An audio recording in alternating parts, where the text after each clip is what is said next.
We're live right now. So, you want to start out, T-Sean, or should I? All right, I'll start Our out. live, ladies and gentlemen. It's your boy T. Sean, the one.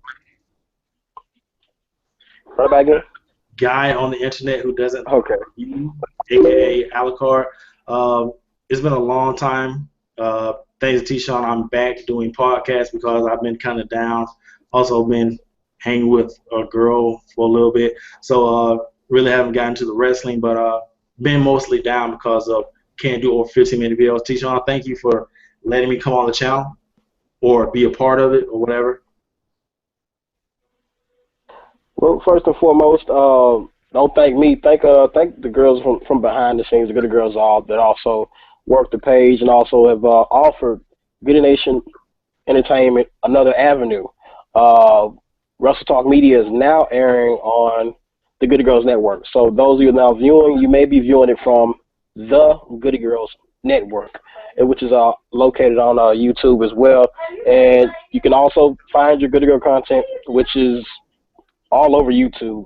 These girls are heavily popular with their dance and dance style, but also gives us another avenue to put more content, which guys want to see. Guys want to see dancing, and also we like sports. We like sports entertainment. So what better fit than to put something else what guys can relate to, which is Russell Talk Media. So Russell Talk Media is now being aired now on the Goody Girls Network. So with that said, you got more content from me, American Alucard, and the whole Russell Talk Media family. So right now, we're going to get into another discussion on what's this Raw, which has just happened tonight, and I have mixed feelings about it. American, he says he has mixed feelings about it. So we're going to get in depth on it. And, of course, America's going to go ahead and give you guys the rundown on the results of Raw tonight, and then we'll give you some of them comments and opinions and predictions that we like to make up as we come along also. Well, my opinion on Raw was it was okay, I guess, but it lacked excitement. I mean, it was like okay, the matches weren't bad, but they were just they felt like like they didn't care. Like it just felt like throughout matches the performers performed, but it was nothing to them.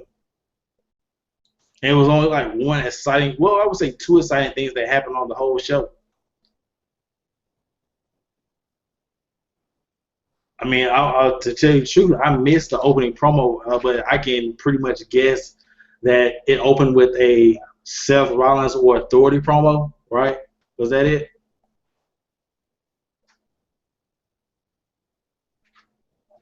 I still with. What about the results?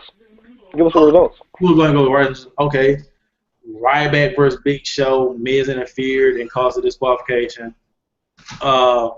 Paige versus Brie Bella. Brie Bella wins with interference from the rest of Team Bella. Roman Reigns versus Sheamus. Sheamus wins due to countout because Roman Reigns got distracted by Bray Wyatt. Dean Ambrose versus Bo Dallas. Dean Ambrose steamrolled through Bo Dallas with Dirty Deeds. R-Truth versus King Barrett. King Barrett hit a bull hammer, so R-Truth jumped off the second rope. Lucha Dragons versus the New Day. The New Day wins. And then John Cena versus Cesaro. John Cena wins. That's pretty much all the matches. And there we have it. That's pretty much the ending of Raw. But, like I said in the beginning, you can't go wrong. Well, from the jump, you can't go wrong with a Brock Lesnar destroying a car. You can't go wrong with that. Yeah. That was, to me, the life being brought into this episode of Raw, because at first it was not at the part at all. It was way off. It was a train going off the track, basically. Like, you really didn't know where the show was going.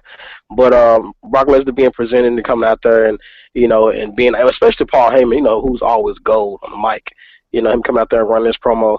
But the best part is Brock coming up and destroying the car, which is, which some can say, those out there that want to complain about something, they say, well, it was predictable. You knew he was going to do it. Yeah, but at the same time, it was refreshing, But then It, again, we move. it does seem like on Raw they just throw out random ass matches for no reason. Well, They don't have anything to go with. I'm trying my best to defend Raw. Mm-hmm. You know, because this is what Huh? another I think your mic went out. and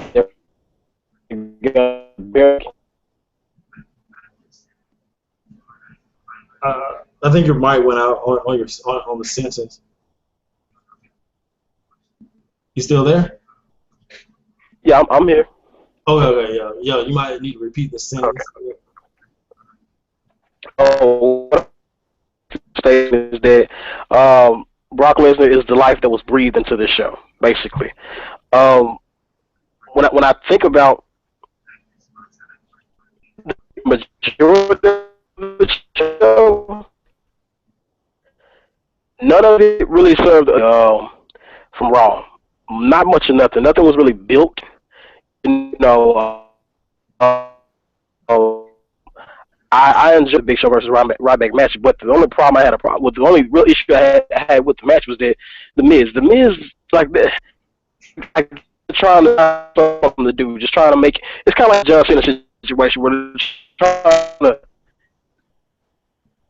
some make him relevant, keep him relevant in the picture, but it's hurting the picture.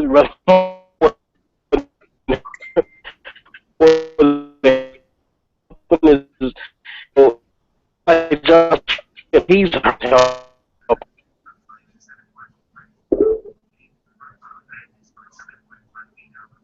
you ever seen Chris Jericho continuously going into a feud with somebody and winning back to back with No. him? Chris Jericho always Chris Jericho never had a problem with people,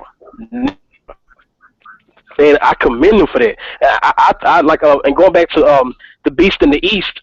For those who view these Beast in the East on the W Network, going back to that, Jericho deserved that win.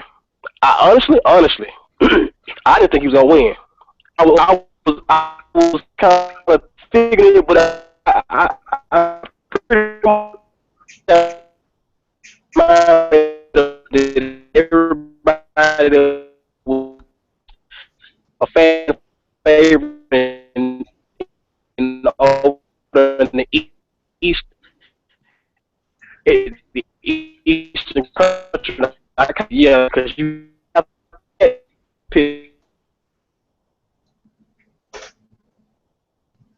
I don't know. Like, and he didn't. It didn't hurt Adrian Nero, and it hurt Adrian at all. Because it's on the network, seen by that many people. but Tijon, I think like some reason your service is cutting off. I don't know. Like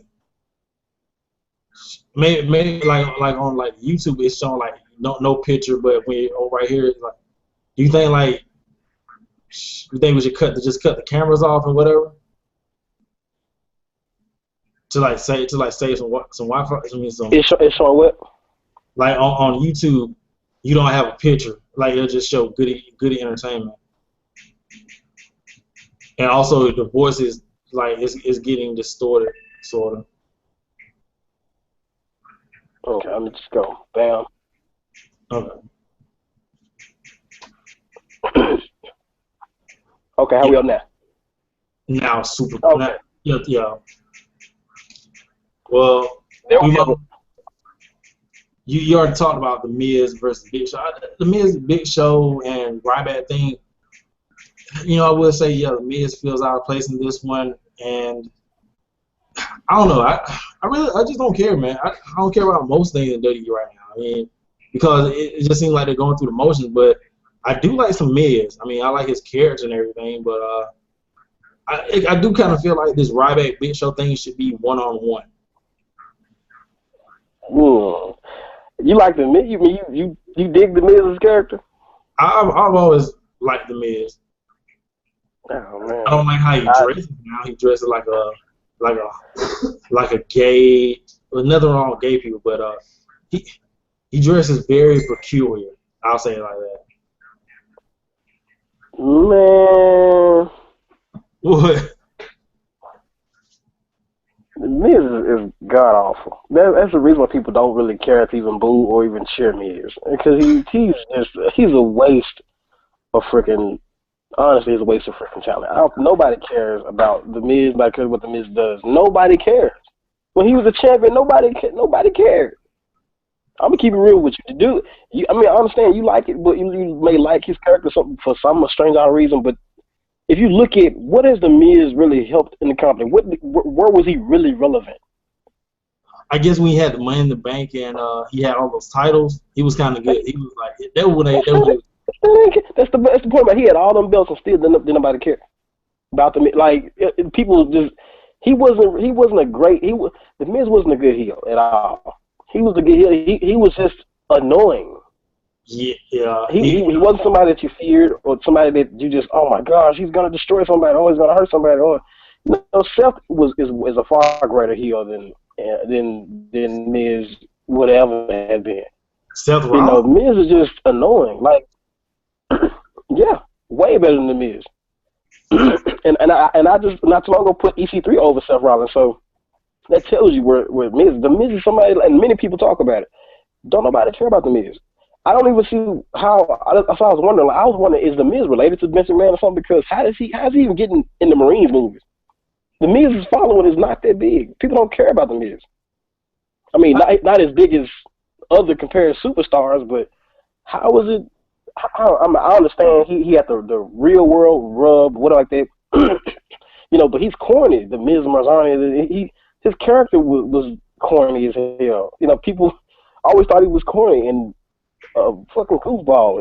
He's not. He was annoying on Real World. Didn't nobody like him?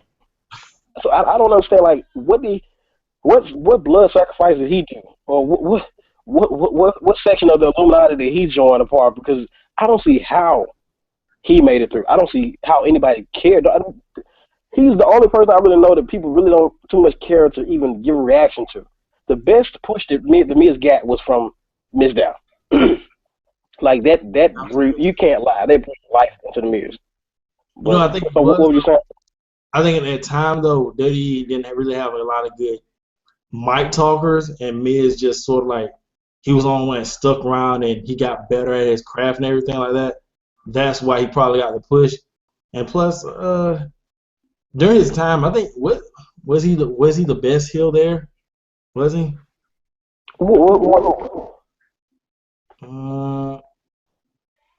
I think so. I mean, I guess it was just due to WWE not really having enough talent over there. I mean, if they had like super amazing talent back then, then maybe Miz would have got really overshadowed, maybe would have got released. But back then, it was just, Miz, he kind of overshadowed everybody because, he was a good mic talker, decent wrestler, and everything like that. But now it just seems like he's lost in the shuffle. Like once he lost to John Cena his belt at heavyweight title, he became officially super irrelevant. Nobody, like I said before, he's never been much of a factor for anything. I never gave a damn about his character because Miz's character doesn't do anything. That's why I say you really don't care. You really don't care to boo. I've let this guy get in the ring and cut promos, and people not even boo or not care to even say anything. Just he got a dead reaction. Several occasions I've seen it happen. I was like, well, he's not really a heel. He's just annoying. People just don't care for him. That's why a lot of people was wondering. Like I was seeing a lot of tweets on Twitter talking about why is he even in the Marine? Like, how is he like? How is he even in? And I like what they did with the character. And Alex, you got the feedback in the background. I can hear myself, but I like one thing about his character is that he put a lot of notice. He put a lot of notice on him having a real good manager to how he's getting movies and all these different deals. I was like, well, he does have a good manager because if he's getting these movies and interviews out the yin yang, yeah, he must have a good manager or backing team or entertainment agency behind him or something because yeah, he sure get through. But I guess enough about the Miz. But like I say, with the Miz is just irrelevant in the Ryback and Big Show. They really don't need him in there because Big Show and Ryback they carry their own in the match and they're damn good believable. So they don't need. Well, let's move on to the. I know you don't want to talk about Paige versus Brie. It's nothing really to talk about, but I don't know, man. It's the WWE Divas division. I mean, what more can you say? Right? I think we lost. Did we lose? No, we didn't. Are you stuck? You're stuck. Dijon just got stuck. What now?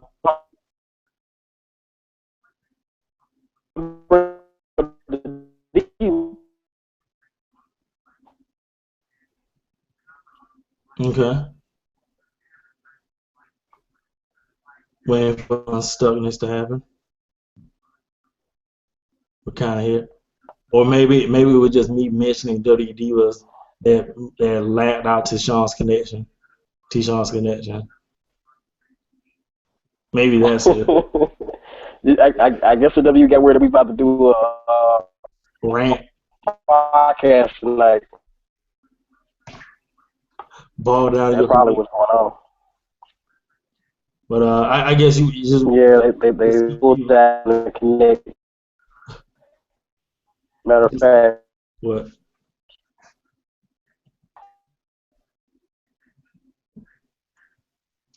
I think probably just skip. It's Paige versus Brie Bella. There's nothing really to talk about here. And as far as the Divas division,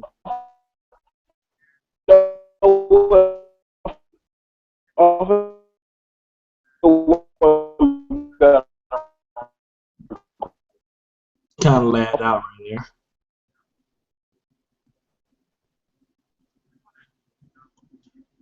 I want to know something. Why is Paige getting another title shot?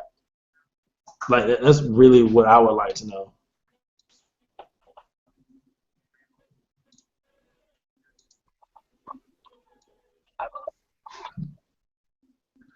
Well, let's move on to Roman Reigns versus Sheamus.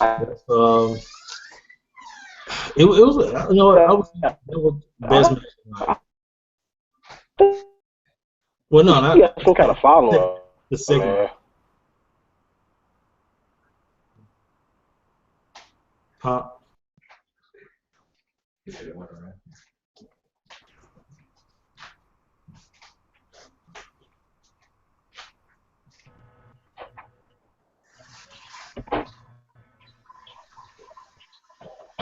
You still there?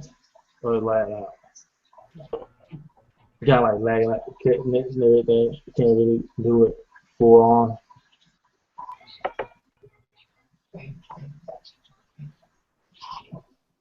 Huh? This one. Yeah.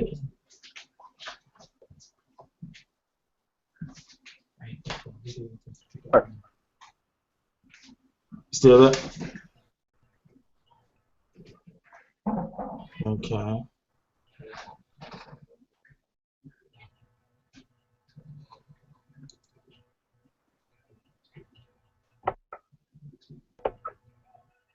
I think we kind of you back. Yeah, I had to come. I had to come through a whole nother link. Okay, so we're back. Yeah, so I had to make sure that we gonna get heard tonight. The whole look, everybody that's viewing is tuned in. Just because we're having a couple of technical difficulties, such as hashtag Slammiversary TNA, maybe somebody ran into the cords or something like that, but it ain't gonna stop it on the show here. Revamp and repolish everything that we said before. We'll get that content out there. We gonna talk about what we need to talk about. American. Yes. Okay. With that being said, we just basically came across talking about you have Ryback and Big Show and Miz being put into the intertwinement or whatever of that situation. But now we're moving on to the Divas. Yeah. Say it again. I said now we're moving on to the Divas. Yeah. I know you want to talk about. Kind of, but not really though. I don't think, like I said, the only question I really want to ask is why is Paige getting another title shot? Like I was kind of alluding to, Paige somehow has a follower. I'm thinking I'm just now fans that may be viewing or watching those wrestling connoisseurs or diva lovers. Maybe that's going on. Maybe I'm just thinking. She has a following that I don't see, but as I told American off camera, I don't care for the Divas division, man. I mean, like, what? Who? I was real disrespectful to America when I said that. Like, so what? What about the Divas division? And I just don't. I don't really get the purpose right now. I really think. Only thing I really care about is when you see them booties and titties. That's all I care about. I don't really care about the Divas division. I don't get why Alicia Fox is part of the Bella Twins and now they're a faction. That's something that still hasn't been explained or whatever. Why that's why they're together. Once again, this is something that America wants to talk about. These divisions is not a topic that I want to discuss because apparently this billion-dollar company can't even get that right. Like that's why we give WWE so much keys because the billion-dollar company, and yet they got some of the most shittiest storylines and gimmicks around. This just came to me. The Dollhouse is a 3-woman faction. Do you think WWE saw that and said, you know what, we need to put 3 women together just to have our own 3-women faction and then really put any ideas into it? I don't think nobody would care. But I do want to note something real quick. What? I saw Johnson do a move. He did a move where it looked like a front Facebuster. Yeah, and who does? I think was it Knockout? Who does that move? I think Edge used to do that move a long time. Not that one. The way he was doing it, somebody was doing that move on TNA. Oh, you talking where it's like he put Cesaro up on his shoulders and did a front face buster? Yeah. Oh shit! I saw that move. Manic. I don't know if it was in TNA. I saw that move. Manic did that move? No.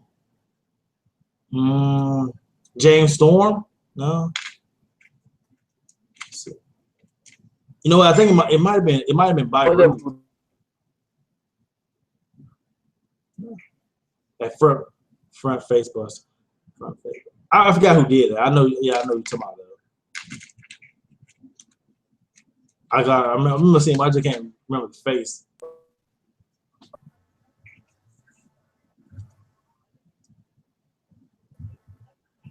Well, what about since nothing really to talk about with the Divas and that? What about Reigns versus Sheamus?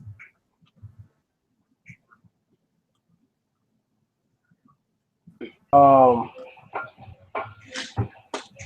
thought it was pretty good. He's been heavily over in the past few weeks. Mm-hmm.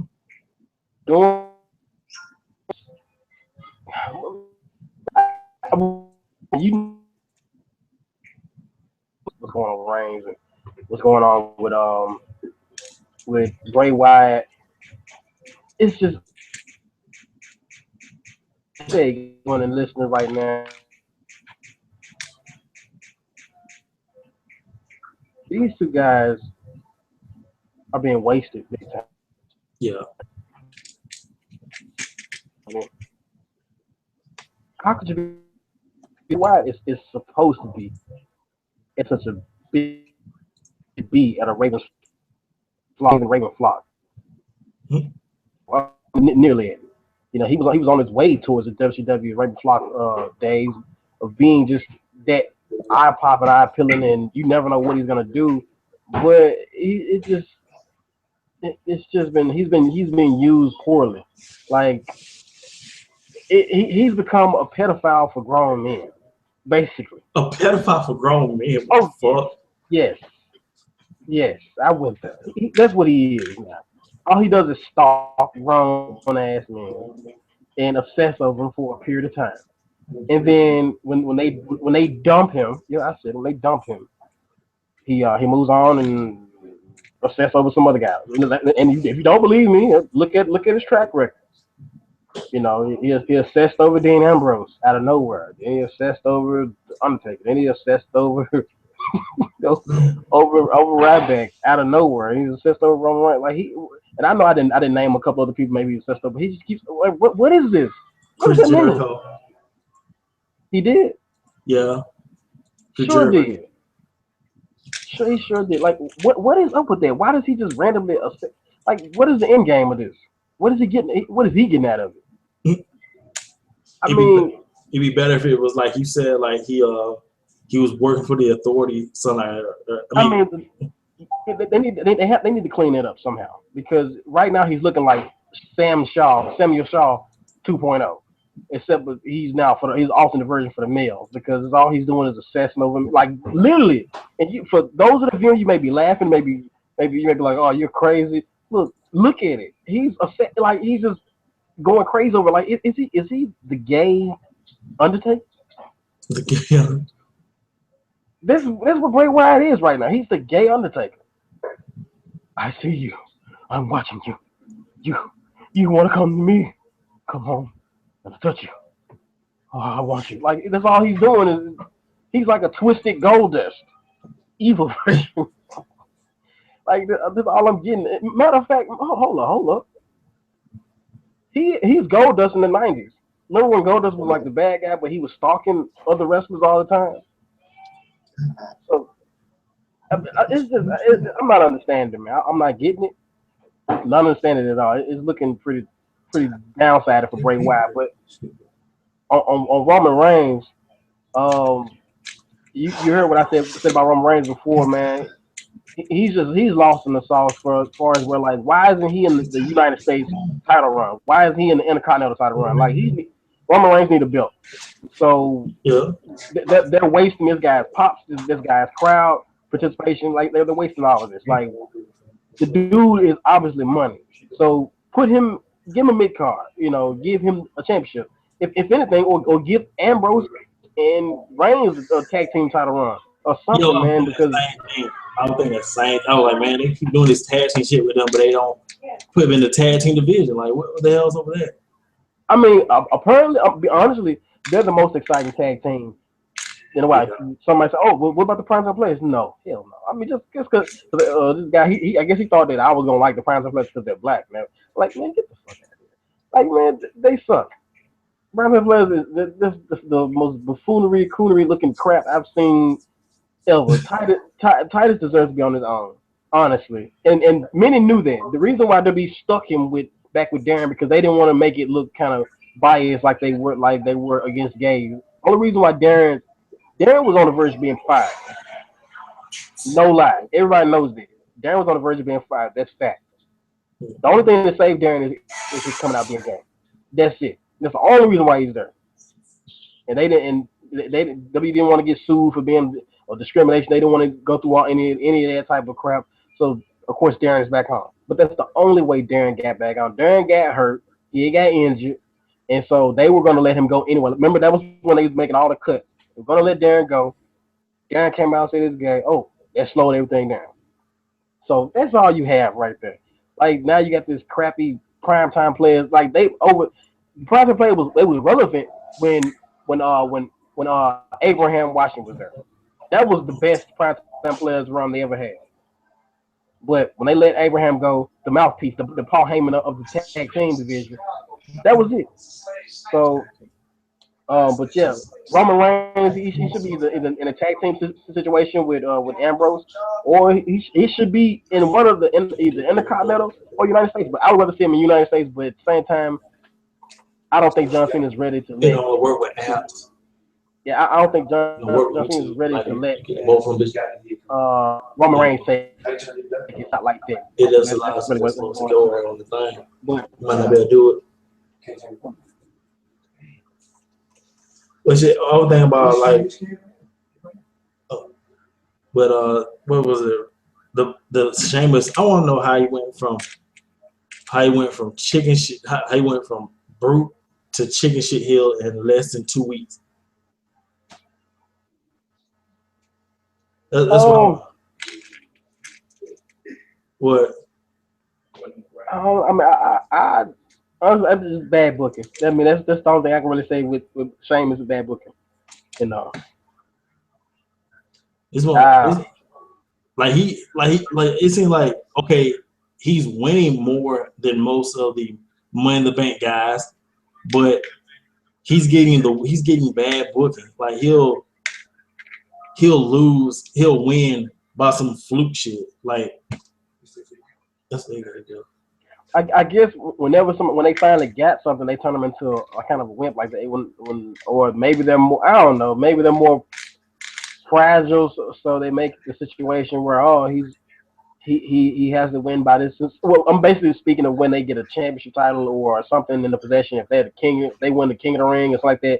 They become more fragile now, so they can't win in a noble fashion. They can't win in a brutal fashion, beat somebody up. They got to win in just not a dominating fashion. But I don't know, man. Like I say with the same as John, I just say bad booking. That's because I don't want to just be babbling and running on, but I just say bad booking. You know, the way they're booking him, his character is because the one thing I respect about the Sheamus character though is that at first, before what you just pointed out, but at first they were having a situation where you would notice that Sheamus would, he would come out there and act like he's about to back down, and then he'll still fight. Like I noticed that he'll still come out there and fight you, even though you thought that he was going to run off or pull a Kevin Owens. What Kevin Owens kept doing is he'd walk out the ring, but Sheamus would walk out, but then come back and fight. So I was noticing that, but now it's more of he's like the wins are flaky and yeah, I'm like, well, go ahead and just add him to the authority already. Then, if he's gonna be winning like that, add him to the authority. Make it make some sense. And since he's getting these odd wins and what like that, make it make sense. But I don't know, and the authority angle has gotten so it's kind of disgusting. Like I don't know, man. It's getting weak. But I understand. I mean, I also don't understand is that it's the PG era, so you have to really be mindful of the content they are putting on there. So they're gonna put content that's gonna be corny and it's gonna be bullshit, basically. Far as for our age demographic. So that's one thing people also gotta understand. For those that are feeling a certain way about the programming of WWE, you gotta understand that hey, this is uh this is a PG show. It's really for the kids. So I can't stand. I think this is the booking is terrible. But that's all I would have to say about that portion of it. America. Mm, I mean, there's nothing really. I mean, I was talking about like the shame. Money. I guess it's just a curse on Money in the Bank. Like everybody who talks in Money in the Bank has to turn out to be bullshit. The match, like I said, the match wasn't bad. The Roman Reigns getting discredited by the fake Bray Wyatt, that was I guess okay, but I guess what is Sheamus doing now? Like, what's his feud? Like, what's his deal now? Nothing. You say what about one more time? What's Sheamus's deal? What is the feud he's doing besides getting these random fluke victories? like I said, I basically just stated bad bookings, man. I mean, I don't really know where you want to go with it, but just bad booking and maybe that, like I said, maybe they're going some situation. I'm thinking, I'm hoping maybe it's going to be a situation of where you're going to get a match that you never thought you ever see. Sheamus versus Brock Lesnar, because I'm pretty sure, I'm hoping that it's going to go this way where they're going to add Sheamus because Sheamus winning the World Heavyweight title from Brock Lesnar. I mean, Brock Lesnar beating Seth Rollins and Sheamus winning. Somehow they're gonna have to finesse it, basically. But I don't know how I feel about a Sheamus versus Brock Lesnar, but I would like to see it. I think it'd be a good match. Well, That's all. I mean, that's the only way I don't really see them going Sheamus versus Seth Rollins, or okay, well, unless Seth Rollins, like I remember this was a pretty hot topic before. Everybody was talking about Seth Rollins maybe leaving authority, maybe dropping Seth Rollins. But I don't know if that's kind of cast out now. But if authority was to drop Seth Rollins after he lose, I mean, drop Seth Rollins or trade on Seth Rollins and bring in Sheamus, do an evolution type of situation where Seth Rollins is up, and then there's a thumbs down, and then Sheamus. You know what? That would be hot. Hey, now that would be cool. In the alternate good WWE universe, where Seth Rollins beats Brock Lesnar. Of course, the authority pull every angle they can, and then somehow Seth Rollins is able to beat Brock Lesnar through a lot of interference. And then, say for instance, Seth Rollins is celebrating, they put him up over the shoulder, and Seth Rollins is celebrating, and Triple H does a thumbs down, and they just demolish Seth Rollins, and then Sheamus come up there and pin him. That'll be the ultimate. Oh man, that'd be great. Those that are viewing right now, listening, put your comments on it. How would you feel about Seth Rollins beating Brock Lesnar at Battleground, only yet by way of the authority helping them out, and all of a sudden, let's say the authority puts the thumbs down on Seth Rollins and cast them a new member and Sheamus. I think that'll be the way to go with that one. WWE book it like that, man, because people get a 2.0 Shield reunion because everybody been talking about a Shield reunion. I think Seth needs a refreshing twist because right now his heel run is not that great. I've seen better heel run. It is. It's garbage, and I also alluded to that on the extended conversation up in the WrestleTalkMedia room where we're talking about where I basically mentioned that he is a far greater heel than Seth Rollins. Now that's my opinion. That's my opinion, people. No, I was saying that's my opinion, but I just add up facts. I mean, you look at the stars from each one. EC3 came in, and for those who are not smirks, the internet just smirks out there, but he totally fooled me. I didn't even know he was Derek Bateman. I totally forget. He's so good at his character that, and being that snobby nephew, the role he plays is just to the point where you legitimately dislike it. But to Sean, he's not really Dizzy Carter's nephew. And Seth Rollins is really not that happy in his status situation because I remember everybody was calling him the little dick bastard.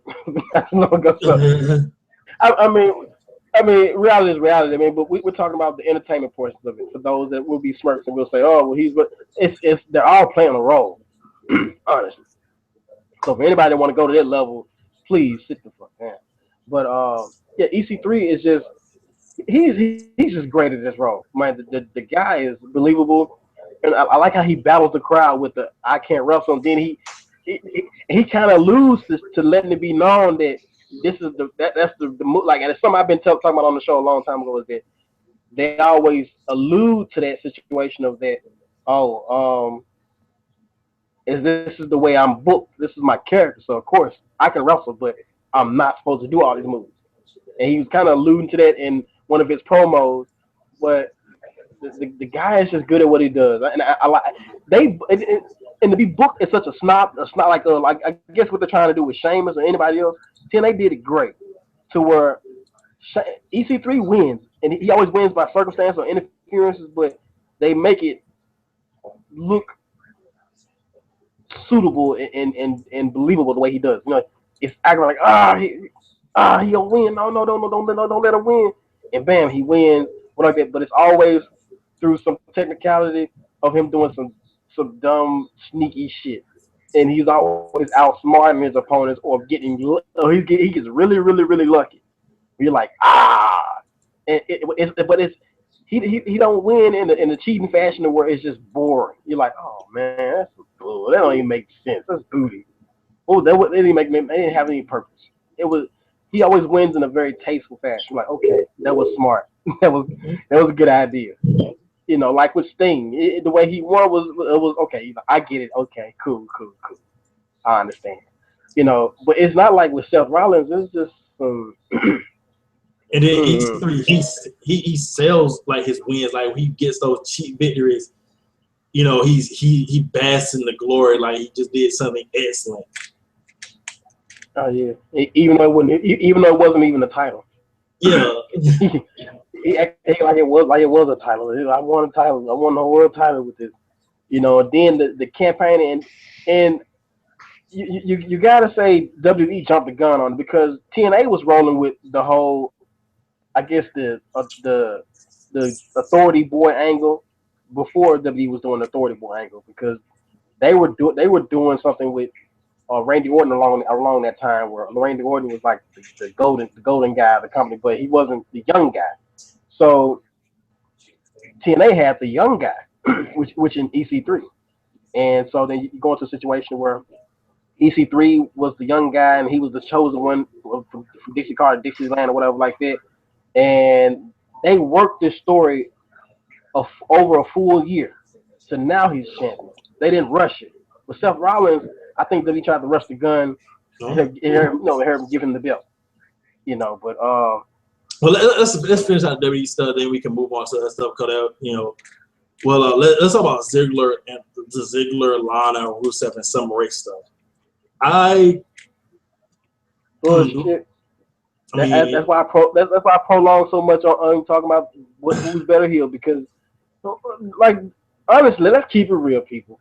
Let's just keep it real. Do we really give a damn about this love triangle? Like, that's a waste of Dolph Ziggler's talent and a waste of Ruse's talent. With a love triangle? Come on, I'm sorry, like foursome? Come on, man, like come on. I really do hope that Ziggler didn't resign, not because I want him to go to TNA or some big TNA mark or whatever. It's because if Ziggler like resigned because they said they were gonna give him a title shot or like multiple world title shot, he should look at the storyline he's in right now and just think. So I'm guessing that this is the run that's gonna prolong until he gets to be in that top spot. But come on, yeah, but this is nobody can really lie and just say, oh, we're really enjoying this content. Rusev versus Dolph Ziggler over a girl. Like, come on, bro. I mean, like, let's look at let's take it to reality now. Let's say, okay.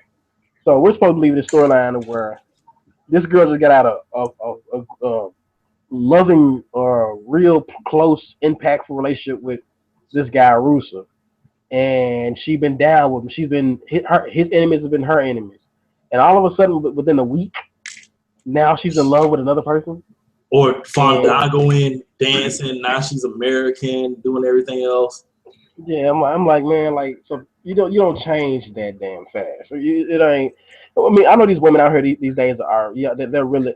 I don't know. You know, WWE may be on to something. These women are very fast. Like you look on their Facebook pages, they broke up and then they back with somebody. Oh, such a lovely date. I'm in love now. Like they do stuff like that, but maybe that's what they're playing off of, that these women are, these hoes ain't loyal. Maybe that's what that is. But come on, man. Like, really? And then Summer Rae just desperate for some type of scene to be spotted in. Like, I'm like, when you think about the caliber of Dolph Ziggler and Rusev, it's like, this is a waste. It's completely a waste. Like, it's an album. I mean, it's a match fit. It's just a filler. It's a storyline filler. Just throw in this because I guarantee in the next couple of months we're not going to remember the storyline. That's the sad part. Like man, we talked about consistency before a while back, American, about consistency within the storylines, and look at TNA's track record of storylines. They add up. They're very consistent. But this is going to be one of them WWE storylines. Let's talk about WWE. It's one of them WWE storylines that's not going to go nowhere. Like you're not even going to remember. Oh, remember they was dating? Who was dating? Dolph Ziggler? Who? Oh, for real? They did? Oh, damn. It reminds me of the I'm hoping Lana's not going to be the next AJ Lee, to where every relationship she was in, you barely like you. If there's, you can go on the internet right now and look at it. AJ Lee has like a track record of different guys. She kissed at least 7 or 8 guys in WWE in one fucking year. And 2-year rated, she was on every she locked lips with everybody. I didn't understand how she was, and we're not talking about behind the scenes. We're talking about in public. So I never understood. I didn't understand how John Cena was with her. I'm like, you dated her, or Daniel Bryan was dating her, and CM Punk. Like, that's one thing about CM Punk. CM Punk, he got the woman that and making reference to CM Punk was being chanted. They was chanting his name tonight on tonight's Raw, but he got the girl. His wife is the woman that got tongue kissed by everybody on Raw. I mean, in WWE, like your woman got ran through by everybody, and you proud of that. Like that's the woman.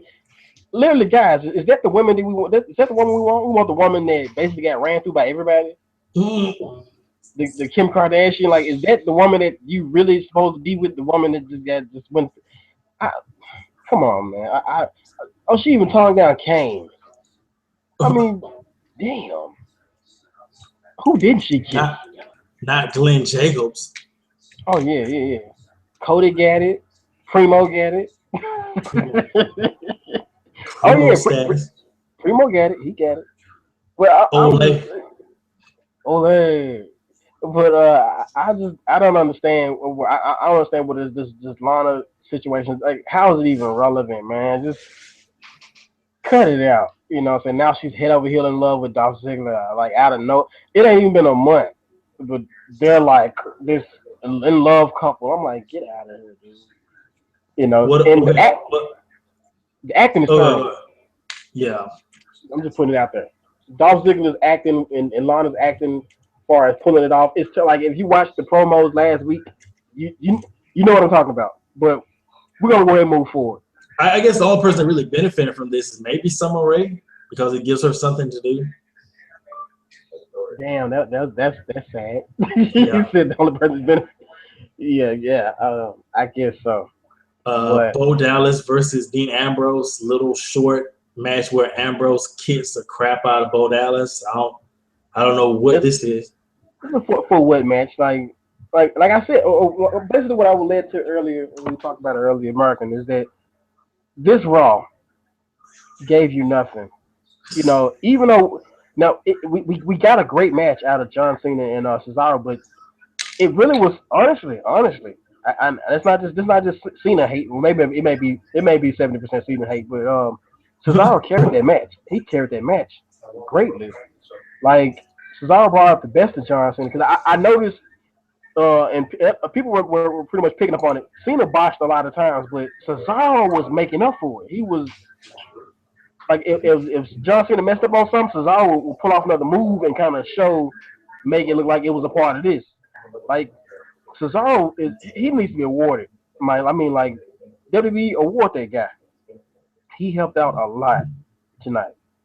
Cesaro, I gotta take my head off to Cesaro. He did an outstanding job, and he made this match look awesome. Yo, the way he sold that John Cena hurricane. Oh, that's what I'm referencing. That's what was one of the ones I referenced. Is that because usually when John Cena does that hurricane run, it looks terrible. Mm-hmm. I don't know if you ever saw it. Like he does it, you're like, oh my gosh, did he really try to do that? Get the fuck out of here. But were you talking about when John Cena did? He held Cesaro in like a front power slam. You know how Mark Henry does the World Slam Slam. Mm-hmm. He tried to pin him and he didn't. No. You talking about that move where John Cena like slung him to the left and then hit like a front face buster. That's what you're talking about. Yeah. I don't know who did. I'm trying to.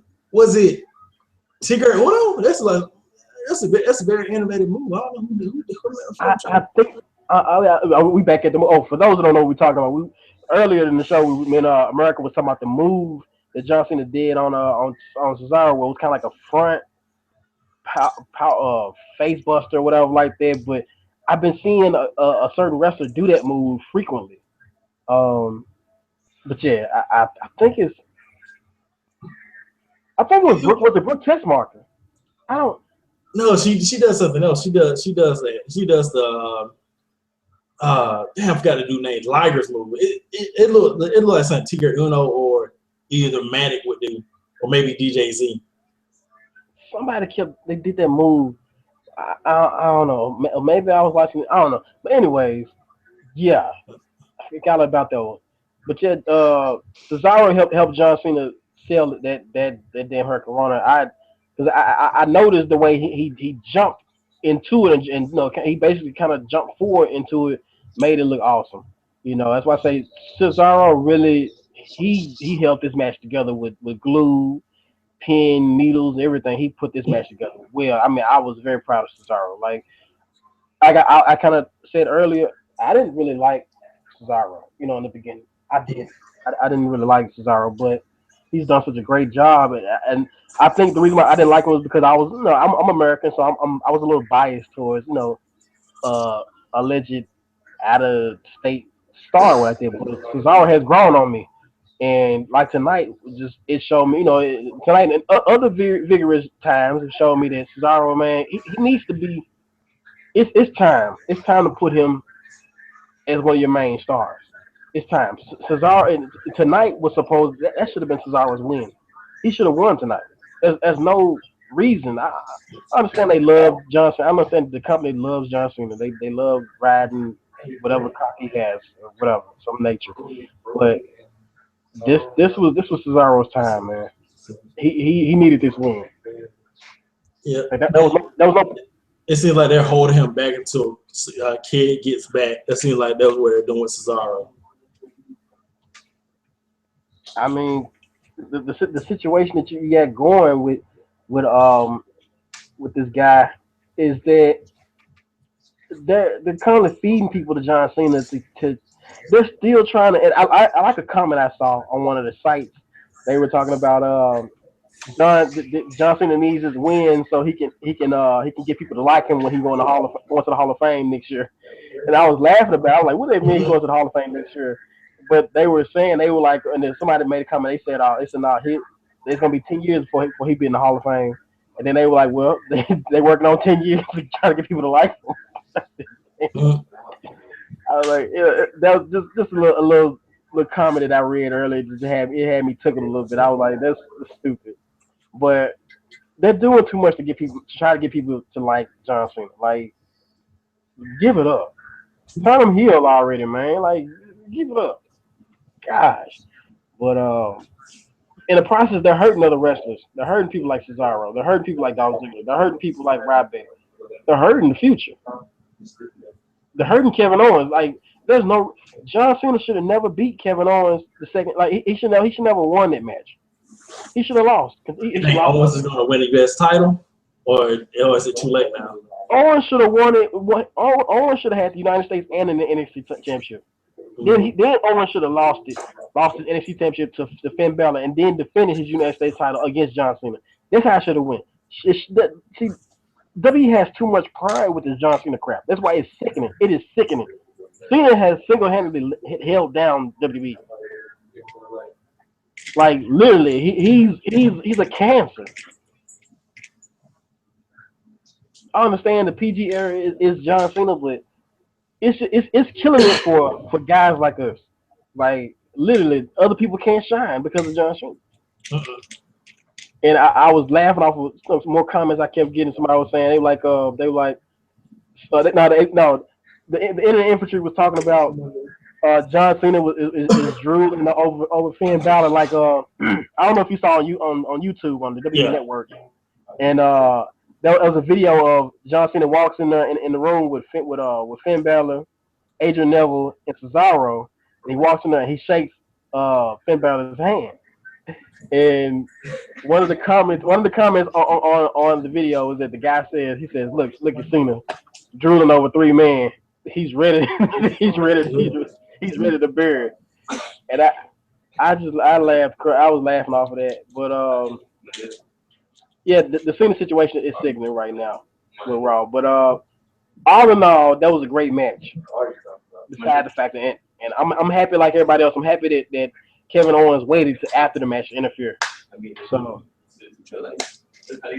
but, Well, what's the other match that happened? The King.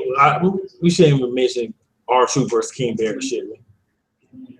like I said, off the air is what was the point? Like, if we're gonna have this match at Battleground, what was the point of this match even happening? Why are they? What are they doing? I mean, I don't know, man. Like, what I don't know. What they're doing with both of these guys, like King. Exactly. Exactly. If anything, there should be two. There should be two tag teams. I'm gonna keep it real. There should be two tag teams. Sheamus and Barrett should be a tag team. Mm. You got the Money in the Bank winner and the King of the Ring winner. They should be a arrogant tag team, or there should be a faction formed between Wade Barrett, Sheamus, and Rusev. But or like I said, the other tag team, which was Reigns and Ambrose. Yeah, that'd be a nice matchup. Yeah. But other than that, man, the Wade Barrett and R-Truth match, it was highly predictable. You knew that he's gonna beat him, but he already beat him several times, and every time R-Truth wins, it's by luck. It's by him sneaking a schoolboy pin or something. So I'm not, I'm really not feeling the rivalry. I don't really care to see R-Truth win now, honestly.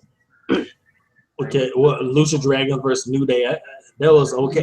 Titus O'Neil on commentary. Yeah. Oh yeah. Titus was the highlight of that whole match. Titus owning JBL on the college situation. It really shut. JBL. I've never heard JBL get that quiet for that long period of time. Titus pretty much. Repeat what Titus said. Titus basically went in on JBL because JBL made a comment saying something about it was lackluster of education wise, and then Titus said, I graduated college. I got 2 degrees. So what are you talking about? And JBL he tried to come back, but it's like he uttered. He really couldn't come back very well, and he was like, well. He said no, it's not. But I got a students in I think he said a students they got a degree in a student degree, something like that along lines. But he was basically just letting them know, shut up. And I was kind of wondering, like, is that a part of the script? I was kind of like JBL, like, is he supposed to be eating me alive like this?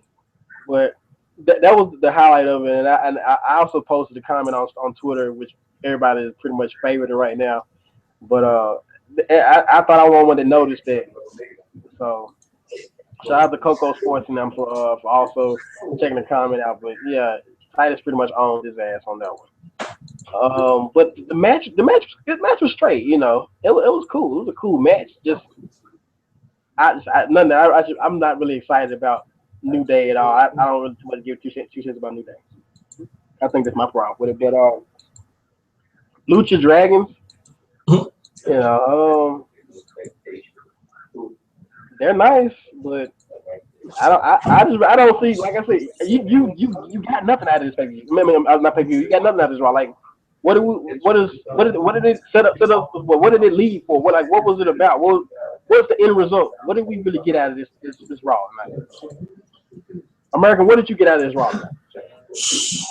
Well, it wasn't. I got that it wasn't as bad as older Raws. Like I felt like I could at least watch it, but I might fall asleep. That's what I felt like. It was tolerable. You can tolerate it. But at the end of the result, you really didn't. What did you get to move you forward? Nothing. Like, I didn't really get nothing to, like, what was the better progress of Sheamus? Nothing. What was the better progress of Seth Rollins? Nothing. What was the better progress of the tag team division? Nothing. Like every division, you really didn't get anything. Like what's the better progress of the United States title? Nothing. Just John Cena beating up everybody, overcoming everybody, no matter how over they are. Or Reigns. What's the progress of Reigns and Bray Wyatt? Nowhere. It's just Bray Wyatt is playing coward, coming out the dark and running up behind me and stuff like wrong. Like you just get nowhere. That's why that's one reason why a lot of fans are angry with WWE is because it's a $1 billion company and it's the best that you can put together. And please don't try to bring that shitty ass NXT into the door and try to say, oh, NXT is good. No, they suck ass too. So, but other than that, folks, I mean, we do want to hear your comments. How did you feel about this Raw? Was it really? Was it that influential to you? Was it exciting? Was it boring? Was it tolerable? Did you like it? You know, did we point out? Did you see something that we didn't see? Did we point out something that you didn't see? Give us your comments. I want to hear it. You know, that's pretty much all I can really think of as far as this Raw. Is it a passing grade? I hate to be just a critic, but it was. I give it a pass. I give it a pass because just on basis of that all the other Raws have been like trashy, but I give it I really want to give it a failing grade. I want to give all of them for the whole fucking year a failing grade because it's a $1 billion company and they're putting together a shitty product. That shouldn't be happening. Well, what about let's get into some of the top stories from wrestling in the week. New one, Austin Aries just what he says he's coming back to Ring of Honor maybe for a couple dates. And what do you think the future of Austin Aries is going to be? A nice little break. Mm-hmm. Nice little break. I mean, but and I guess we'll get to this on another situation. We'll talk about get more in depth on the TNA situation with all because everybody doesn't want us to talk about the predictions of what's going on with TNA and all that type of crap because I think a lot of people are rushing too damn early on talking about it and they're saying the dumbest shit. But Austin Aries, it's gonna be a great break for him, you know, because I felt the same way about Austin. Well, I felt the same way about Samoa Joe leaving. You know, there's nothing really fun. He's done everything. Austin Aries pretty much done everything. Mm-hmm. But there's a greater angle for Austin Aries to return when Global Force is invading TNA. I can see Austin Aries, because you gotta look at it, Rude and everybody are kind of making that crossover to Global Force. But I can see that situation where Bobby Roode is in the ring, Jeff Jarrett's in the ring, and they're beating down on somebody. You know, they're beating down, like I said, they beat down on MVP or something like that. And all of a sudden, Austin Aries runs in the ring. It looks like he's gonna partner up with Rude, with his old buddy, with his dirty heel buddy. All of a sudden, off TNA. I can see like that would be a major pop. I can see that going down. So it makes for a great return with Austin Aries. So, well, why do you think most of the IWC wants Austin Aries or anybody who gets released from TNA to go to NXT?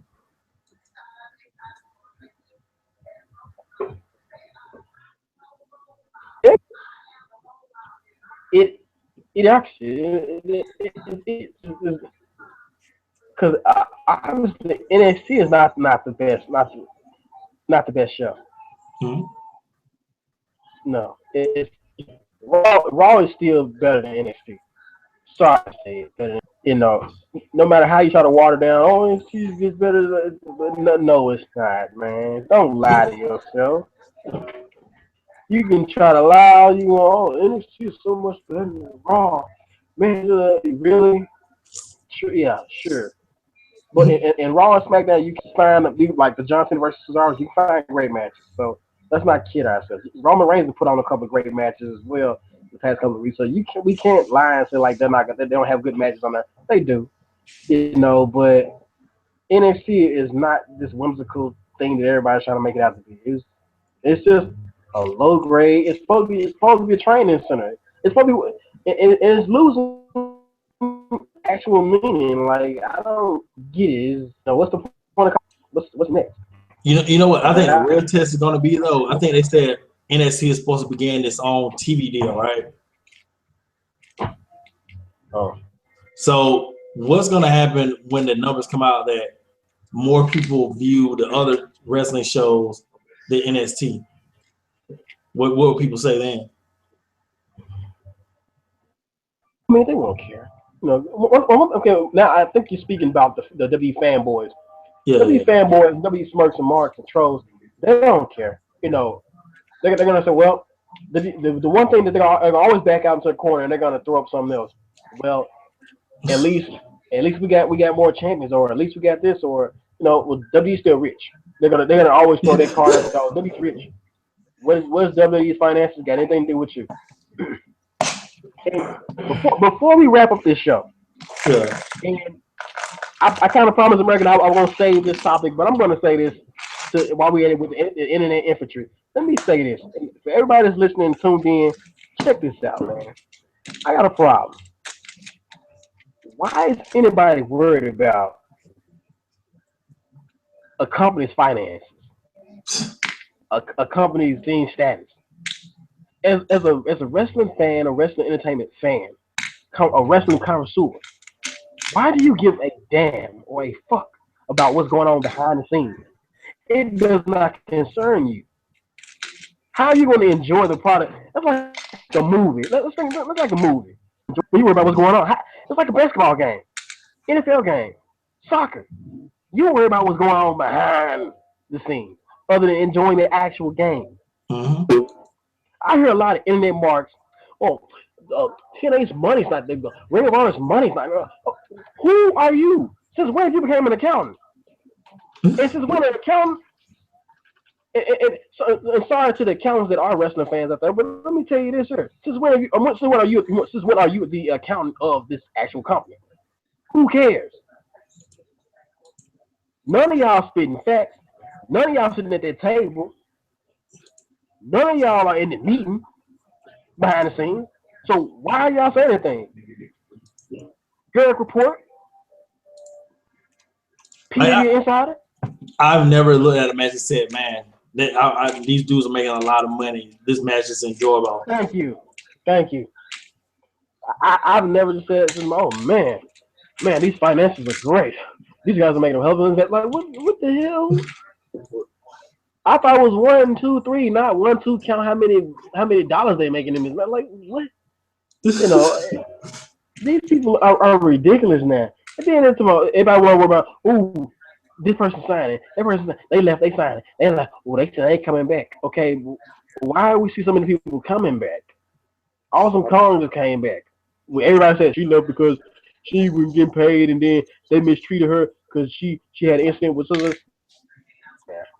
Matt Morgan. Why is he back? Why is he returning? Like, okay, Jeff Jarrett just showed up. So these this behind the scenes stuff is not really looking so good. Everybody's pointing out facts not looking too good right now. Remember, my thing is, once again, to you people, you smirks out there. What does that matter to you? With the WWE situation, what does that matter behind the scenes? Does it really? Who cares? Who cares? And Who gives a damn? Then like they'll talk about money before how good a match will be. Like they'll shit on a match beforehand. You never until you never know what, like let's pick on TNA. You never know what they're doing. Yeah.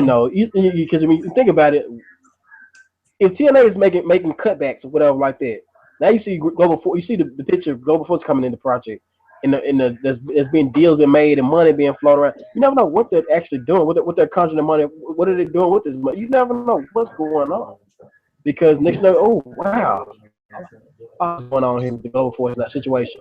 You never know who's funding what's really, you never really know.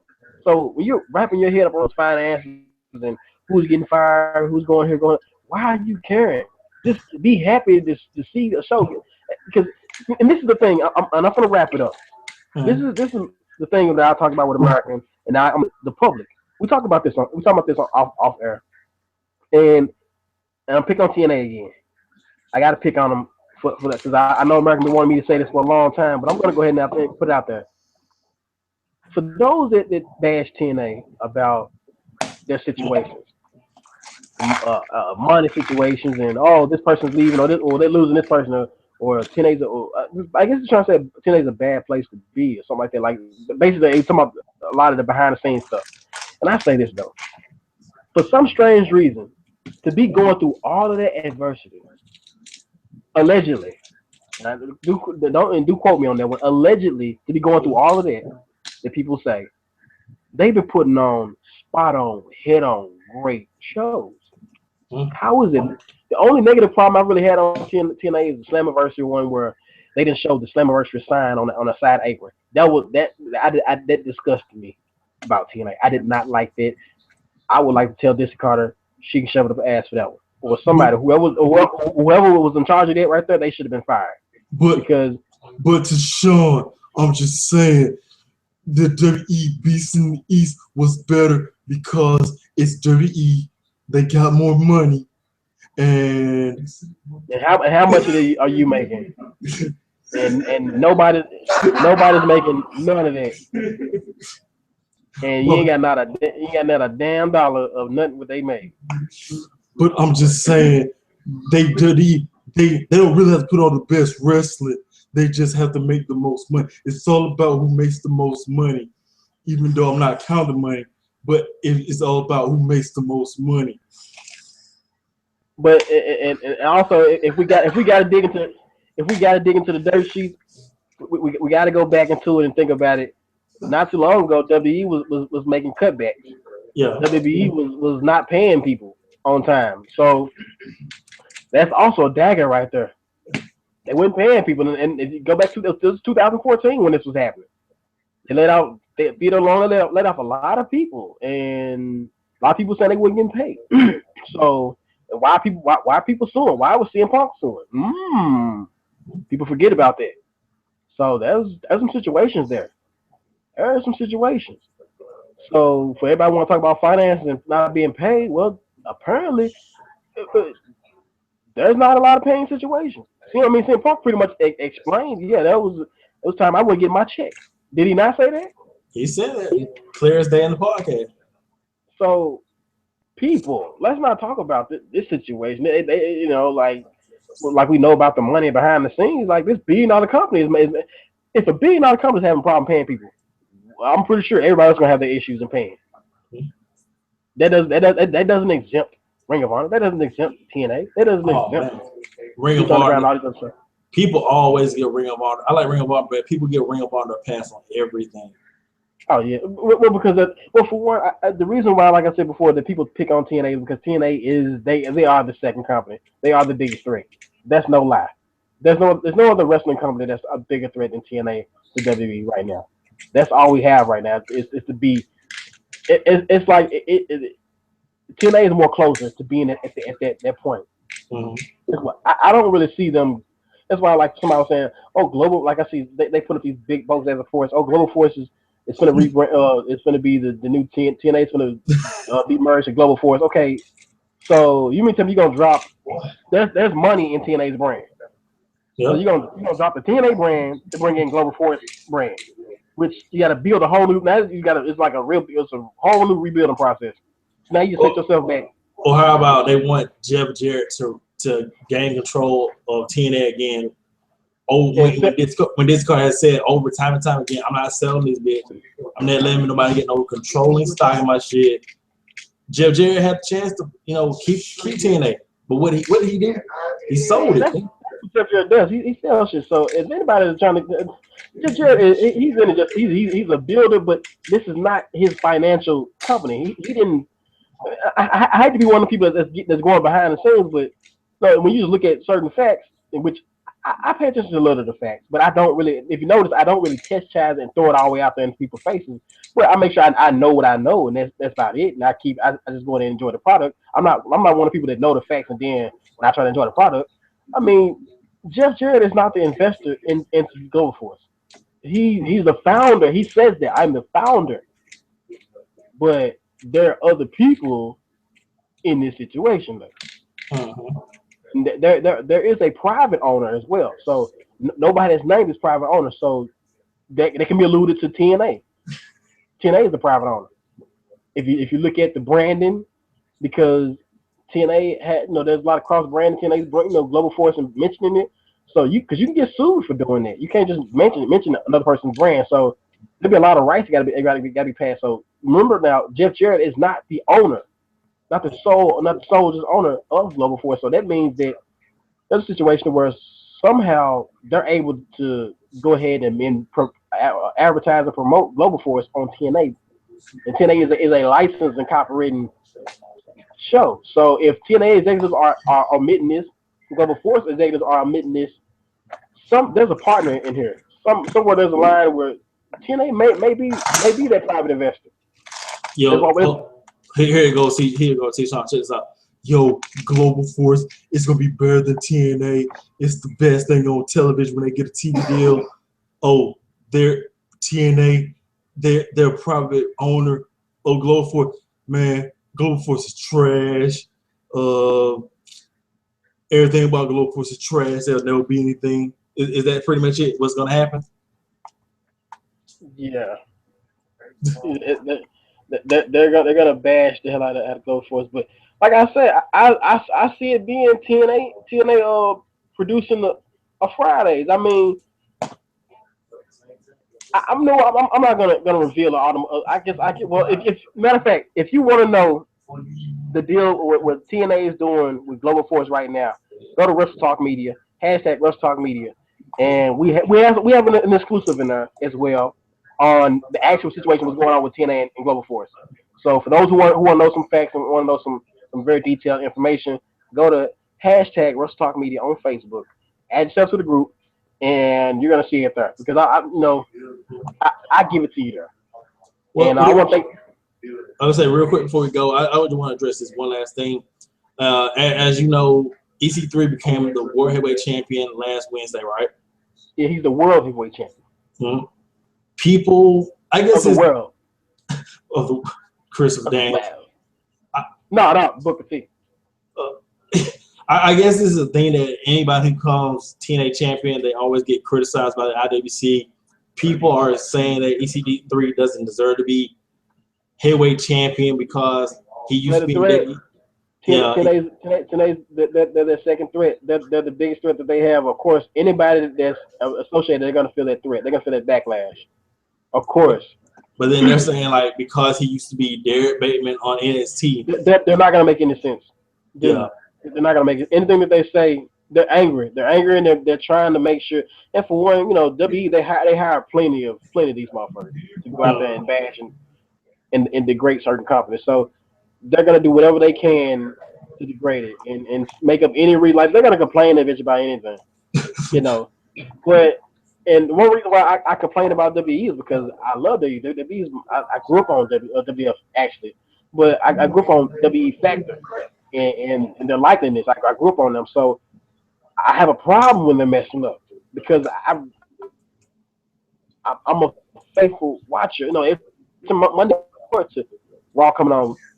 Most people on may not like it, but I try to support them as much as I can. It's a unconditional love, And I love my TNA because TNA it's my home state, So this is our baby, This came from Tennessee, I'm proud of TNA. Originally, to be mentioned, rumored it was Tennessee. Now, for those who don't know, it wasn't always Total Now. It was Action. Then they changed to Total Nonstop Action TNA. So I'm proud of both. But man, I mean, to that remark, man, people they're gonna always find something because and they're gonna always people and other wrestlers gonna feel that backlash because therefore, hell, they're working for the second up and coming company right now. They're the biggest threat right now. And for those smirks, NXT the next week, get out of here. That's WWE. I heard that was a stupid thing. I heard somebody said, NXT the next week. Oh, what? NXT is Sunday Night Heat right now. Fuck out of here with that. But Yeah. Go ahead. I'm sorry. I would say like the EC3 hate.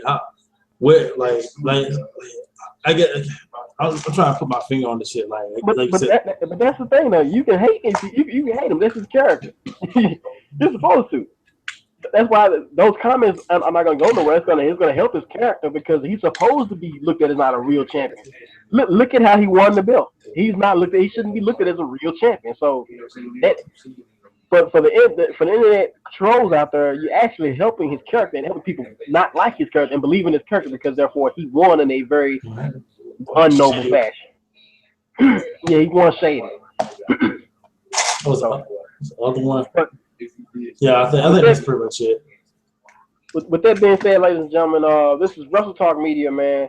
Like we said, comment below with your comments. Also, add yourself to the WrestleTalkMedia Facebook page. It's hashtag WrestleTalkMedia. Follow American a la carte on Twitter. But it's something else. You know, I forget the new name that American goes by now. Guy on the internet who doesn't lie for views. Oh man, that's a very powerful statement. Wonder who he could be talking about. I don't know. Maybe we'll find out one day. It was. But go ahead.